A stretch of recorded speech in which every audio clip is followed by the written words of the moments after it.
Come right in, gentlemen. The ambassador waved them into the very special suite the State Department had given him. Please be seated. Colonel Cersei accepted a chair, trying to size up the individual who had all Washington chewing its fingernails. The ambassador hardly looked like a menace. He was of medium height and slight build, dressed in a conservative brown tweed suit that the State Department had given him.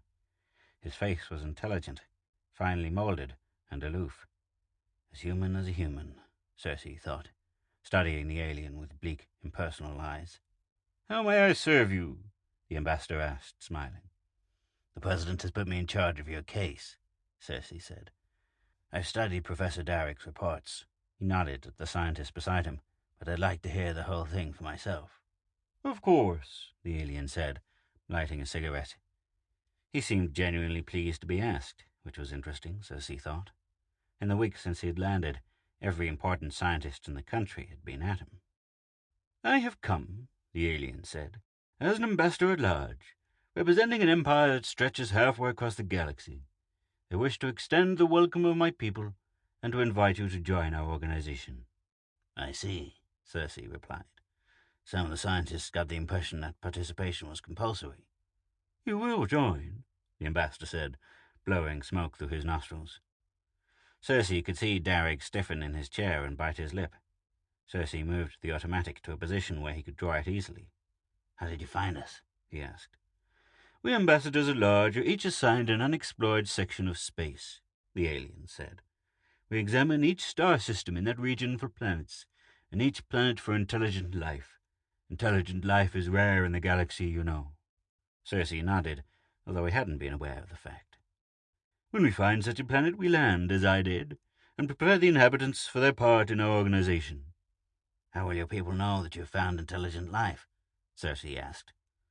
"There is a sending mechanism that is part of our structure," the ambassador answered. "It is triggered when we reach an inhabited planet. The signal is beamed continually into space, to an effective range of several thousand light-years. Follow-up crew is continually sweeping through the limits of the reception area of each ambassador, listening for such messages.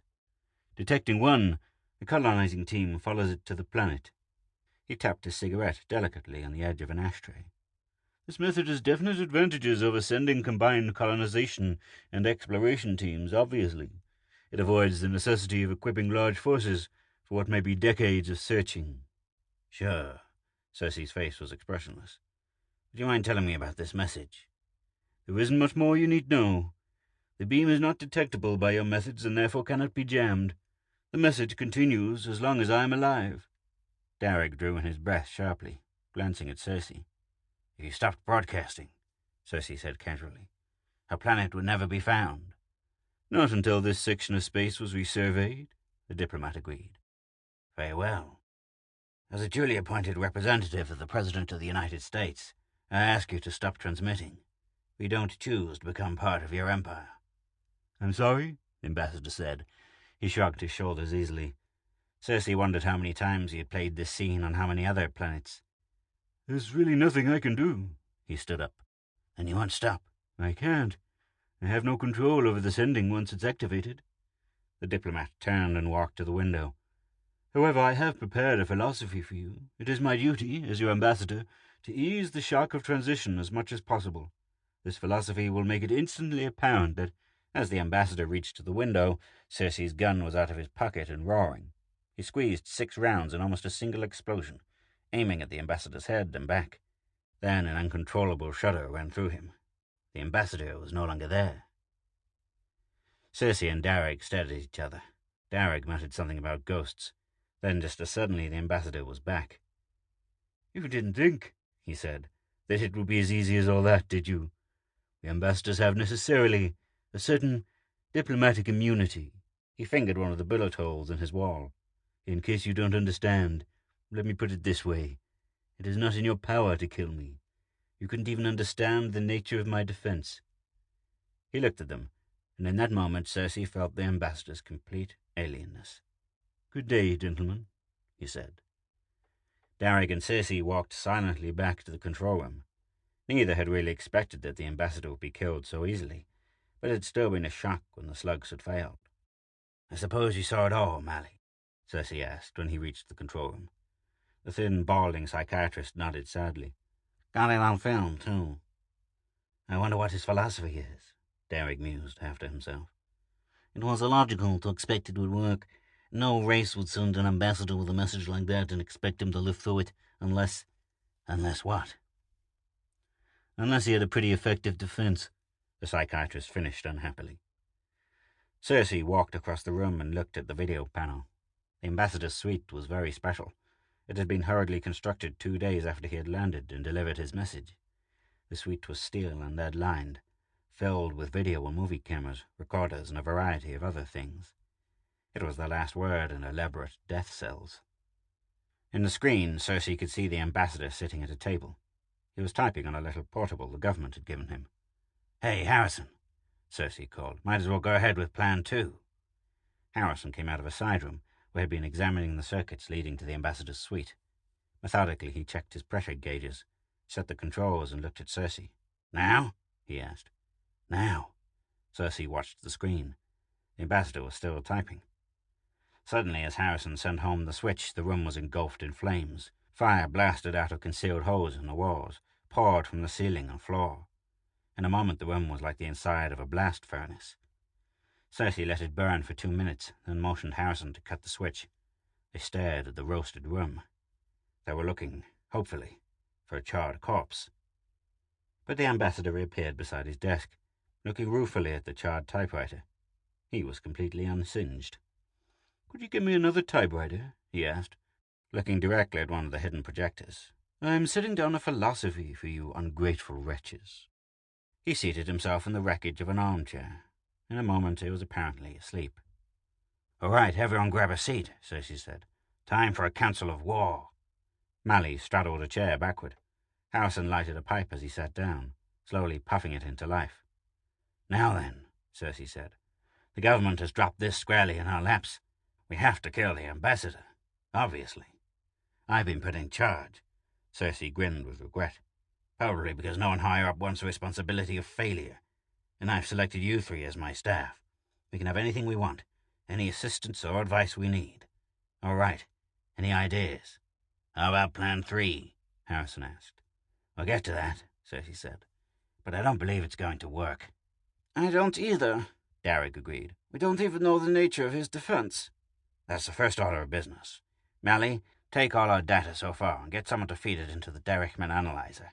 You know the stuff we want. What properties has X if X can do thus and thus?" "Right," Mally said. He left, muttering something about the ascendancy of the physical sciences.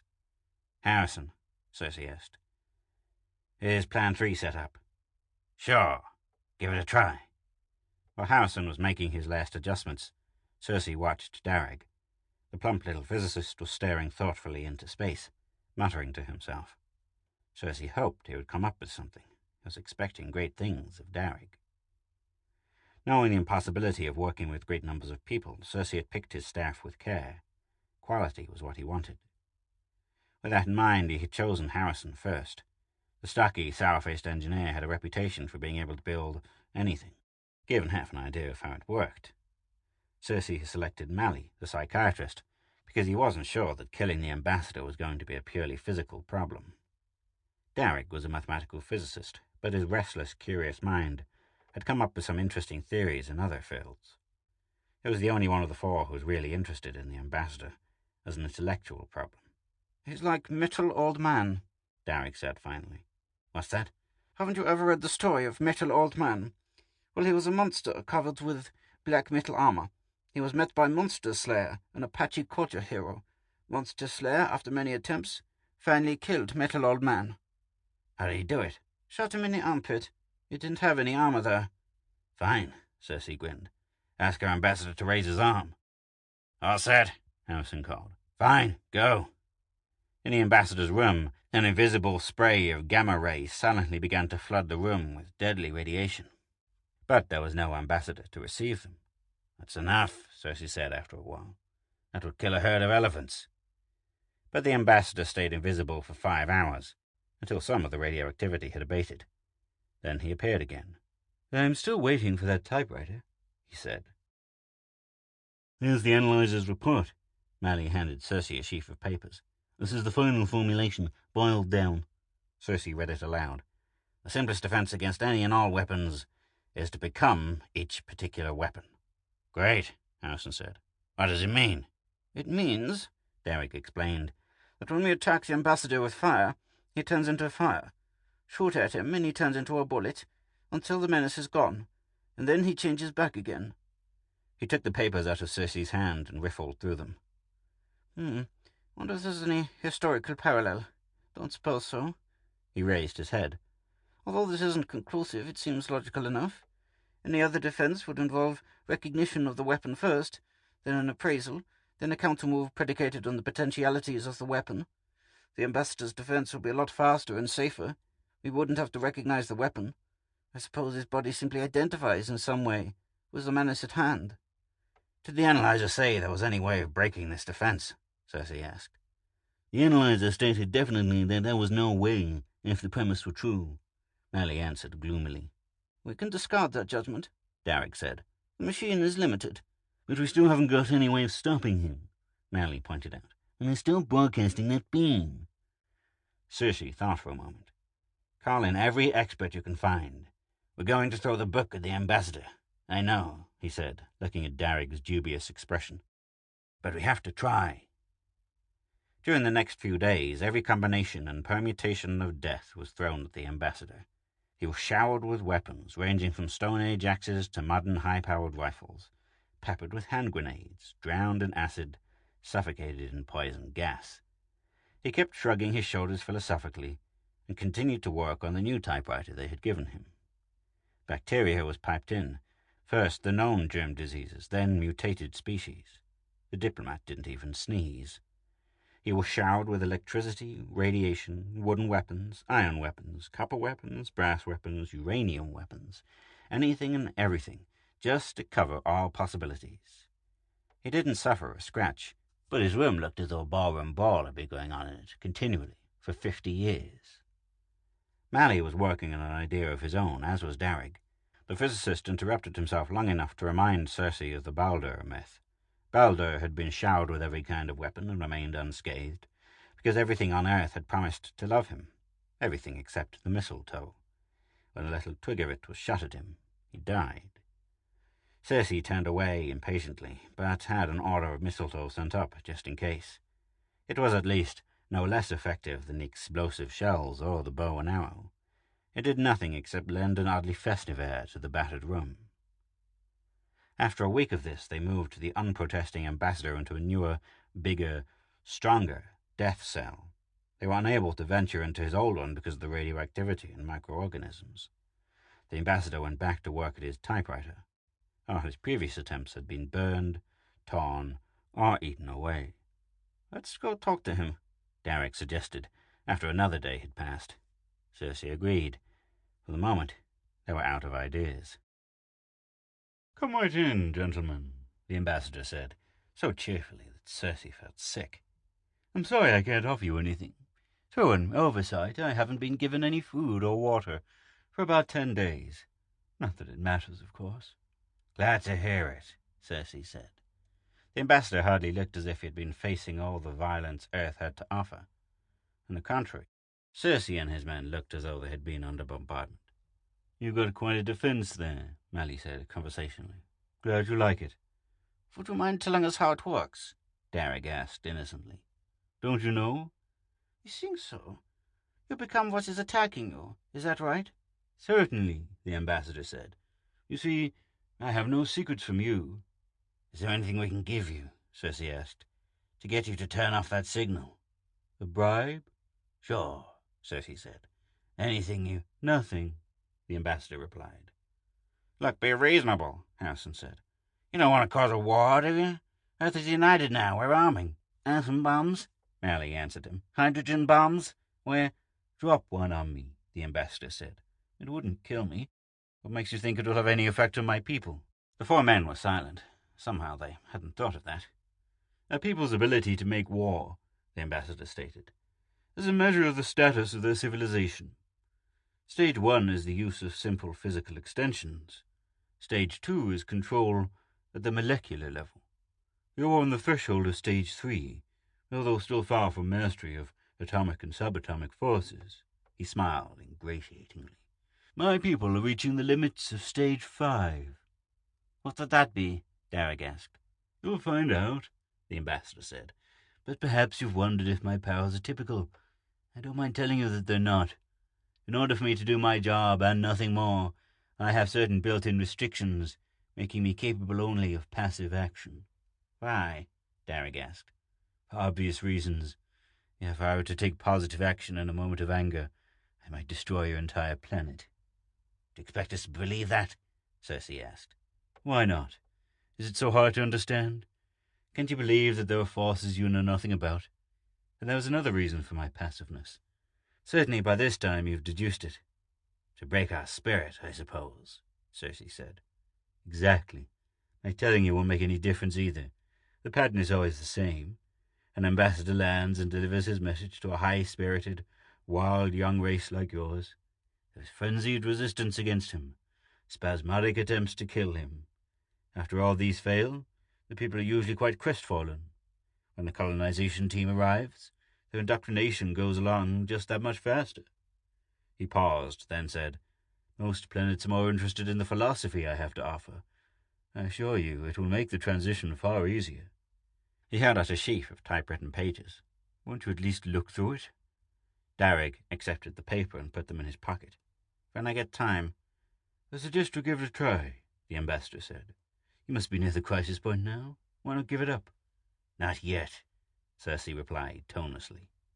Don't forget to read the philosophy, the ambassador urged them. The men hurried from the room. Now look, Mally said once they were back in the control room.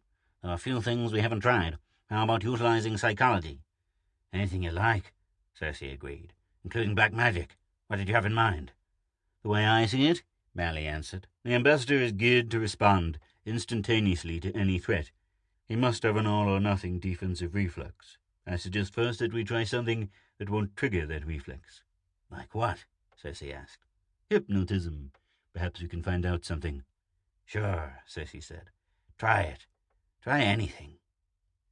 Cersei, Mally, and Derek gathered around the video screen as an infinitesimal amount of light hypnotic gas was admitted into the ambassador's room. At the same time, a bolt of electricity lashed into the chair where the ambassador was sitting. It was to distract him, Mally explained. The ambassador vanished before the electricity struck him, and then appeared again, curled up in his armchair. That's enough, Mally whispered, and shut the valve. They watched. After a while, the ambassador put down his book and stared into the distance. How strange, he said. Alforan dead. Good friend. Just a freak accident. He ran into it out there. Didn't have a chance. But it doesn't happen often. He's thinking out loud, Mally whispered, although there was no possibility of the ambassador's hearing them. Vocalizing his thoughts. His friend must have been on his mind for some time. Of course, the ambassador went on. Alforan had to die sometime. No mortality yet. But that way. No defense. Up there in space they just pop up. Always there, underneath, just waiting for a chance to boil out. His body isn't reacting to the hypnotic as a menace yet, Cersei whispered. Well, the ambassador told himself, the regularizing principle has been doing pretty well, keeping it all down, smoothing out the inconsistencies. Suddenly he leaped to his feet, his face pale for a moment, as he obviously tried to remember what he had said. Then he laughed. Clever! That's the first time that particular trick has been played on me, and the last time, but gentlemen, it didn't do you any good. I don't know myself how to go about killing me. He laughed at the blank walls. Besides, he continued, the colonizing team must have the direction now. They'll find you with or without me. He sat down again, smiling. That does it, Derek cried. He's not invulnerable. Something killed his friend Alfan. Something happened. That does it, Derek cried. He's not invulnerable. Something killed his friend Alfan. Something out in space, Cersei reminded him. I wonder what it was. Let me see, Derek reflected aloud. The regularizing principle. That must be a natural law we knew nothing about. And underneath. What would be underneath?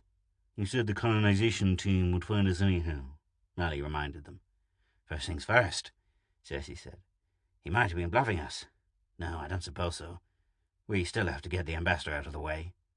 I think I know what is underneath, Derek exclaimed. "This is wonderful. A new cosmology, perhaps." "What is it?" Cersei asked. "Anything we can use?" "I think so. Well, let me work it out. I think I'll go back to my hotel. I have some books there I want to check. I don't want to be disturbed for a few hours." "All right," Cersei agreed. "But what?" No, I could be wrong," Derek said. "Let me work it out." He hurried from the room. "What do you think he's driving at?" Melly asked. "Beats me," Cersei shrugged. "Come on, let's try some more of that psychological stuff." First, they filled the ambassador's room with several feet of water. Not enough to drown him, just enough to make him good and uncomfortable. To this they added the lights. For 8 hours, lights flashed in the ambassador's room. Bright lights to pry under his eyelids, dull, clashing ones to disturb him. Sound came next, screeches and screams and shrill, grating noises.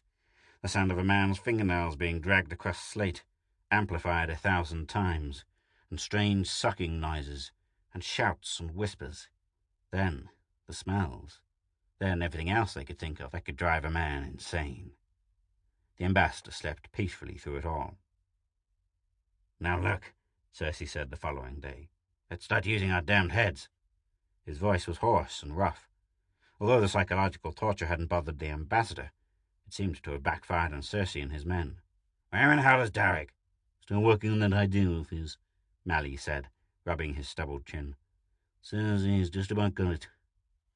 "We'll work on the assumption that he can't produce," Cersei said. "Start thinking. For example, if the ambassador can turn into anything, what is it he can't turn into?" "Good question," Harrison grunted. "It's a payoff question," Cersei said. "No use throwing a spear at a man who can turn into one." "How about this?" Mally asked. "Taking it for granted he can turn into anything, how about putting him in a situation where he'll be attacked even after he alters?" "I'm listening," Cersei said. "So he's in danger. He turns into the thing threatening him. What if that thing were itself being threatened, and in turn was in the act of threatening something else? What would you do then?" "How are you going to put that into action?" Cersei asked. "Like this." Mally picked up his telephone. "Hello, give me the Washington Zoo. This is urgent." The ambassador turned as the door opened. An unwilling, angry, hungry tiger was propelled in. The door slammed shut. The tiger looked at the ambassador. The ambassador looked at the tiger. "Most ingenious," the ambassador said. At the sound of his voice, the tiger came unglued. He sprang like a steel spring, uncoiling, landing on the floor where the ambassador had been. The door opened again. Another tiger was pushed in. He snarled angrily and leapt at the first. They smashed together in mid-air. The ambassador appeared a few feet off, watching. He moved back when a lion entered the door, head up and alert. The lion sprang at him, almost going over on his head when he struck. Nothing. Not finding any human, the lion leaped on one of the tigers. The ambassador reappeared in his chair, where he sat smoking and watching the beasts kill each other. In 10 minutes, the room looked like an abattoir. By then, the ambassador had tired of the spectacle and was reclining on his bed, reading. "I give up," Mally said. "That is my last bright idea." Cersei stared at the floor, not answering. Harrison was seated in the corner, getting quietly drunk. The telephone rang. "Yeah," Cersei said. "I've got it!" Derek's voice shouted over the line. "I really think this is it. Look, I'm taking a cab right down. Tell Harris to find some helpers." "What is it?" Cersei asked. "It's a chaos underneath," Derek replied and hung up. They paced the floor, waiting for him to show up. Half an hour passed, then an hour. Finally, 3 hours after he had called, Derek strolled in. "Hello," he said casually. "Hello, hell," Cersei growled. "What kept you?" "That's way over," Derek said. "I've read the ambassador's philosophy. It's quite a work." "Is that what took you so long?" "Yes, I had a driver take me around the park a few times while I was reading it." "Skip it, how about—" "I can't skip it," Derek said in a strange, tight voice. "I'm afraid we were wrong. About the aliens, I mean. It's perfectly right and proper that they should rule us. As a matter of fact, I'd wish they'd hurry up and get here." But Derek didn't look certain. His voice shook and perspiration poured from his face. He twisted his hands together, as though in agony. "It's hard to explain," he said. "Everything became clear as soon as I started reading it. I saw how stupid we were, trying to be independent in this interdependent universe. I saw... Oh, look, Cersei, Let's stop all this foolishness and accept the ambassador as our friend." "Calm down," Cersei shouted at the perfectly calm physicist. "You don't know what you're saying." "It's strange," Derek said. "I know how I felt. I just don't feel that way anymore, I think. Anyhow, I know your trouble. You haven't read the philosophy. You'll see what I mean once you've read it." He handed Cersei the pile of papers. Cersei promptly ignited them with his cigarette lighter.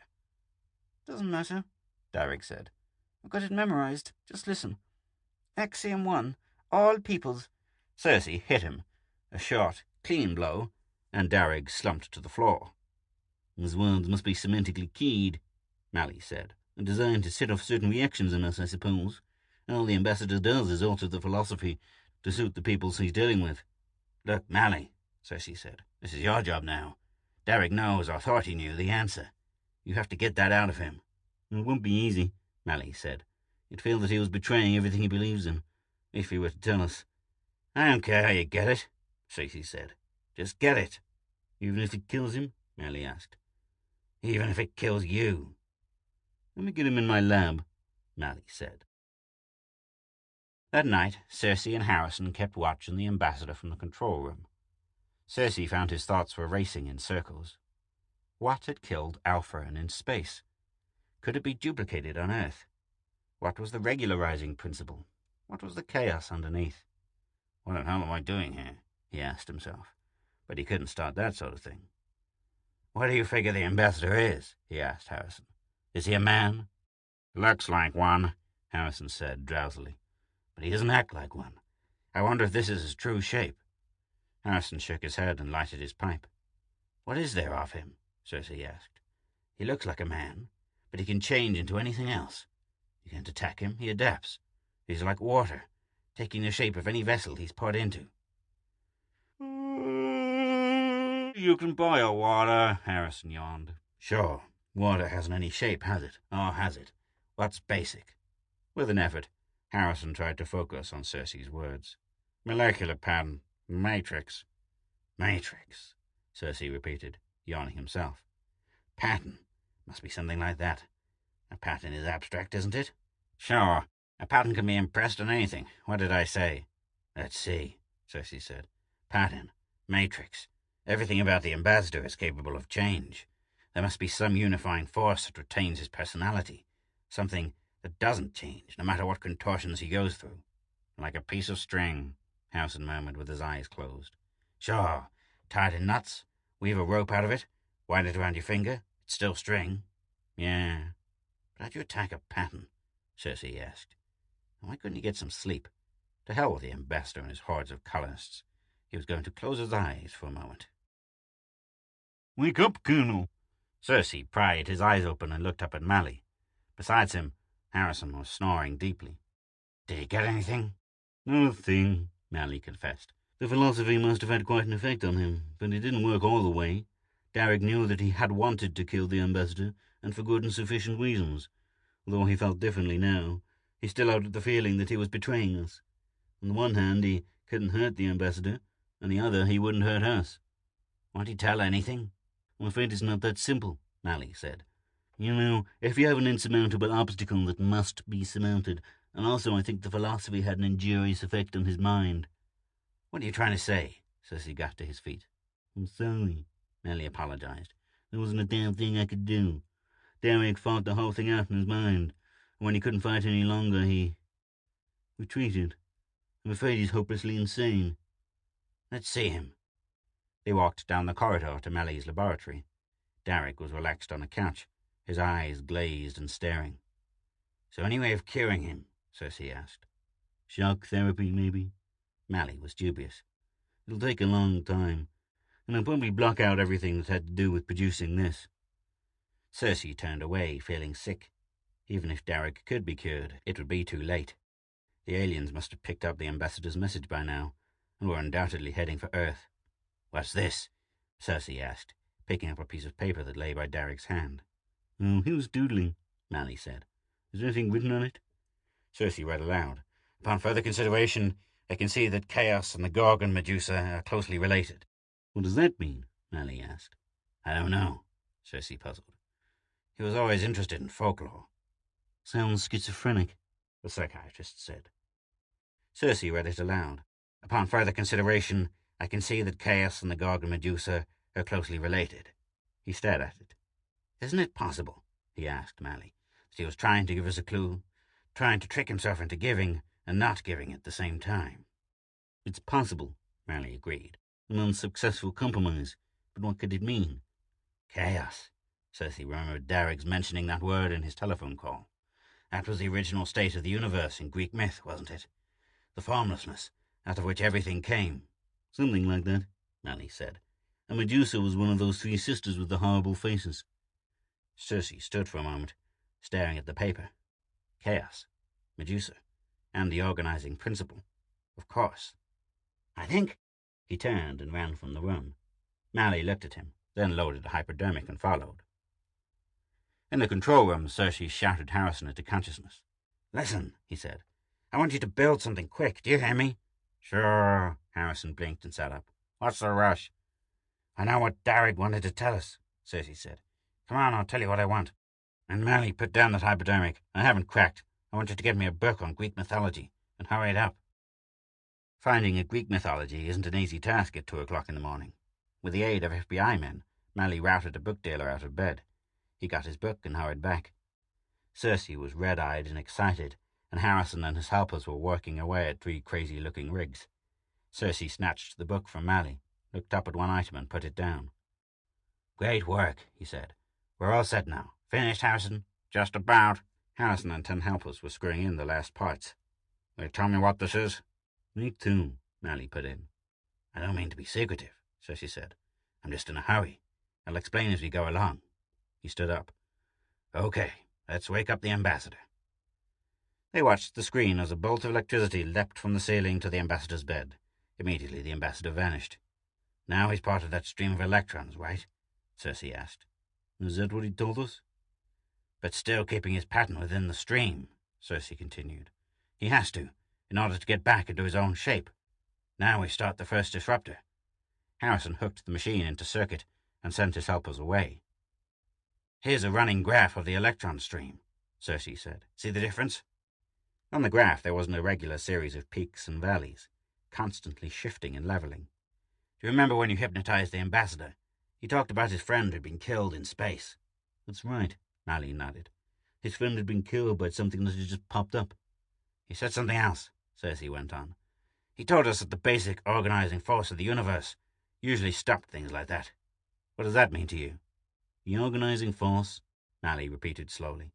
Didn't Darragh say that was a new natural law? He did, but think of the implications, as Darragh did. If an organizing principle is engaged in some work, there must be something that opposes it. That which opposes organization is chaos. That's what Darragh thought, and what we should have seen. The chaos is underlying, and out of it there arose an organizing principle. The principle, if I got it right, sought to suppress the fundamental chaos, to make all things regular. But the chaos still boils out in spots, as Alpharan found out. Perhaps the organizational pattern is weaker in space. Anyhow, those spots are dangerous until the organizing principle gets to work on them. He turned to the panel. Okay, Harrison, throw in the second disruptor. The peaks and valleys altered on the graph. They started to mount in crazy, meaningless configurations. Take Darragh's message in the light of that. Chaos, we know, is underlying. Everything was formed out of it. The Gorgon Medusa was something that couldn't be looked upon. She turned men into stone, you recall, destroyed them. So Darragh found a relationship between chaos and that which can't be looked upon. With regard to the ambassador, of course. The ambassador can't look upon chaos, Mally cried. That's it.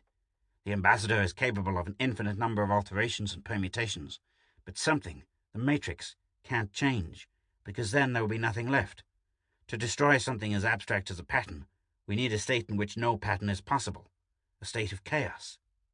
The third disruptor was thrown into circuit. The graph looked as if a drunken caterpillar had been sketching on it. Those disruptors are Harrison's idea, Cersei said. I told him I wanted an electrical current with absolutely no coherent pattern. The disruptors are an extension of radio jamming. The first alters the electrical pattern. That's its purpose, to produce a state of patternlessness. The second tries to destroy the pattern left by the first. The third tries to destroy the pattern made by the first two. They're fed back then, and any remaining pattern is systematically destroyed in circuit. I hope.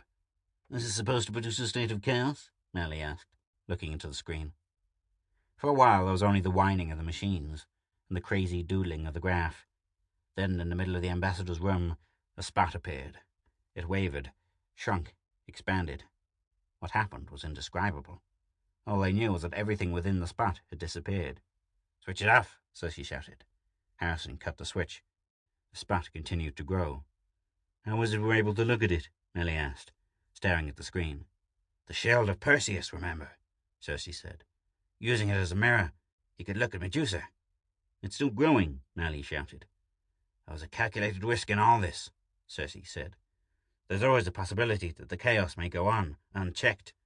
If that happens, it won't matter much what—" The spot stopped growing. Its edges wavered and rippled, and then it started to shrink. "The organizing principle," Cersei said, and collapsed into a chair. "Any sign of the ambassador?" he asked in a few minutes.